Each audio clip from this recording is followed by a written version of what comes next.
नागपूरमध्ये जाऊयात, पोलिसांची पीसी सुरू आहे। 3 लोक गाडीमध्ये होते, त्याच्यामध्ये ड्रायव्हर म्हणून अर्जुन हावरे, त्यानंतर संकेत बावनकुळे आणि रोनित चित्तमवार हे 3 त्याच्यामध्ये गाडीमध्ये होते। त्या अनुषंगाने आपण तिघांनाही काल इन्क्वायरीसाठी चौकशीसाठी बोलवलं होतं। त्यांची चौकशी केली आहे। त्याच्यामध्ये जो ड्रायव्हर आहे, ड्रायव्हरला त्याच्यामध्ये अटक केलेली होती आणि त्यानंतर त्याला रात्री उशिरा आपण गुन्हा बेलेबल असल्यामुळे पोलिसांकडून बेल देण्यात आलेली आहे। संकेत गाडीत होता, कुठे बसला होता, कुठल्या सीटवर बसला होता, काय गाड्या ड्रायव्हर साईडच्या बाजूचे सीट आहे, फ्रंट साईडला बसलेला होता। सर, हा अपघात झाल्यानंतर त्यांनी पळून जाण्याचा प्रयत्न केला, दुसऱ्या चौकांनी त्यांना थांबवलं आणि त्यांच्यावर मारपीट झालं असं झालेलं आहे। त्याच्या अनुषंगाने आमची इन्क्वायरी सुरू आहे। गाडी अडवल्यानंतर त्या गाडीचा एक टायर सुद्धा पूर्ण ब्रस्ट झालेला आहे। त्याच्या अनुषंगाने आमचा पुढील इन्व्हेस्टिगेशन सुरू आहे। सर, गाडीमध्ये 3 लोक जे होते ते कोण कुठे कुठे बसलेले होते, गाडी फक्त 20 ठिकाणी, त्याच्यावर त्या केसचं मतलब बरेचसे तथ्य अवलंबित आहेत, कोण कुठे बसलं होतं। याच्यामध्ये जो अर्जुन हावरे हा ड्रायव्हर सीटवरती होता, ड्रायव्हिंग करत होता। त्यानंतर संकेत बावनकुळे ड्रायव्हरच्या बाजूच्या सीटवरती फ्रंट सीटवर होता आणि बॅक साईडला रोनित होता।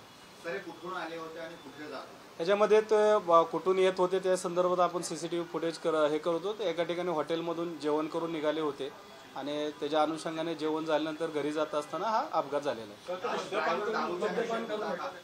याच्यामध्ये प्रायमरी जे नशेखाली होता ह्याच्या संदर्भात डॉक्टरने पॉझिटिव्ह रिपोर्ट दिलेला आहे। त्यांचा ब्लड सॅम्पल पण आपण पाठवलेला आहे। याच्यामध्ये जे आपल्याला रात्री जे दोघंजण मिळून आले, ज्यांना लोकांनी पकडलं होतं, काय मारहाण झालेली होती, त्या दोघांचं आपण मेडिकल केलं होतं। त्याच्या अनुषंगाने ते दोघांच्या मेडिकलमध्ये डॉक्टरांनी हे मद्यप्राशन केलं असल्याबाबत यस म्हणून अहवाल दिलेला आहे।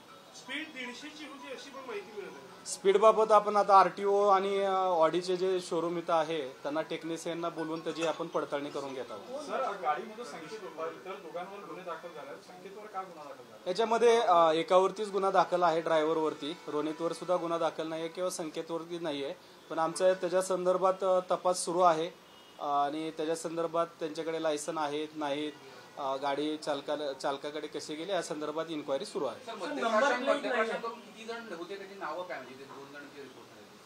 त्याच्यामध्ये अर्जुन हावरे आणि रोनित चित्तमवार हे 2 जण होते। नंबर प्लेट नाही, नंबर प्लेट जाणीवपूर्वक गायब केला गेली अशी पण आरोप होता। नाही, नंबर प्लेटच्या अनुषंगाने तर आपल्याला नंबर प्लेट सहित गाडी आपण सीज केलेली आहे आणि सध्या आपल्या ताब्यात आहे। सर, याच्यामध्ये अपघाताने 2 वाहनांना, 2 कार आणि 1 दुचाकीला धडक दिली होती का, हे फॅक्ट आहे का? ते आणि त्या कारमध्ये तेव्हा ज्यांना धडक देण्यात आली त्या कारमध्ये किती लोक बसले होते आणि नेमकी त्यांची आताची जखमीच्या अनुषंगाने काय स्थिती? त्याच्या अनुषंगाने आपण त्यांचं मेडिकल केलेलं आहे। कुठेही गंभीर जखम नाही आहे, किरकोळ जखमा आहेत। आपण त्यांचं मेडिकल पण केलेलं आहे आणि त्याच्या अनुषंगाने आणखीन कोण होते 2 गाड्यांचं आता नागपूरमध्ये आपण होतो, पत्रकार परिषद घेत होते। पोलीस नागपूरमधील बावनकुळेंच्या मुलाच्या गाडीनं जी धडक दिली त्या प्रकरणी